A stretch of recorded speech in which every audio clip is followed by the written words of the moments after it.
Yo, what's going on, guys? Welcome back to the channel. Today we are talking about Jamal Hill versus Khalil Rountree. Jamal Hill 12-3, 3-2 in his last 5 fights on a 2-fight losing streak. Bit of an underdog at plus 130, 34 years old, 6'4" with a 79-inch reach. Fighting Khalil Rountree 13-6, 4-1 in his last 5 fights.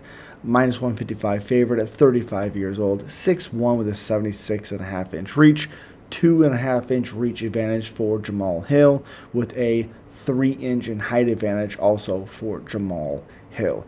This fight's interesting because if you look at this one, Jamal Hill, unbelievable run to the title. Obviously lost 2 fights in a row, lost this other one to Paul Craig, makes a crazy run after Paul Craig beats Jimmy Crute, Johnny Walker, Santos, and Glover to win the title. Has to give it up, relinquish his title because he torn his Achilles, comes back just over a year to fight Pereira, gets beat by Pereira, and then loses to Yuri in his worst performance ever. Yes, Yuri made some adjustments with his head movement, but Jamal Hill was literally just winging his shots trying to get Yuri Prochazka out of there. Now he's fighting Khalil Rountree, which, again, another crazy dangerous fight. So he's 6-3-1 in the 6-3-0-1 in the UFC. 3 times he's been finished. I don't know why the arm is a TKO. Fucking weird. Whatever, though. Well, obviously 1-0 on the Contender Series. The biggest thing so far that we've seen from Jamal Hill, weird incident with Pereira. If you know, you know. But the Yuri fight, he just looked sloppy. He looked unbelievably sloppy. And I think that it really showed his head, like where his mindset is at. His body is looking more and more out of shape. Doesn't mean he doesn't have power. Doesn't mean he can't win a fight. He's not winning right now. Again, he's fighting killers for sure. Then you go to Khalil Rountree, and it's a bit of a weirder story, you know, because he's 9-6-0-1 in the UFC. He's been finished 4 times, 2 decisions, 1 submission, 3 TKOs. He has 9 finishes. I think Jamal had 7, I believe it was. Been submitted, obviously.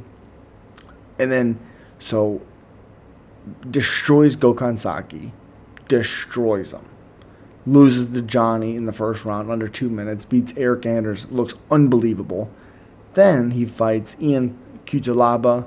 Gets beat up in front of the mountain under 240, round number 1. Losing to Marcin Prachnio in a fight he was winning. Then he beats Modestas Bukauskas, Carl Roberson, Dustin Jacoby, which I thought Jacoby won. Destroys Chris Dawkins. Shocker, he's awful. Then destroys Anthony Smith. Thank you. And then fights Pereira and gives Pereira his toughest fight besides Israel Adesanya, which those guys are awesome. He gives him his hardest fight, and the reason why is how good he is on the feet. He's really good. He doesn't necessarily overcommit. A lot of straight shots, a lot of good leg kicks, which I really hope he uses against Jamal to make Jamal think about it. Because Jamal is so wild at times in exchanges, it can create a lot of weird scenarios. It can make Khalil Rountree overthink while he's trying to strike.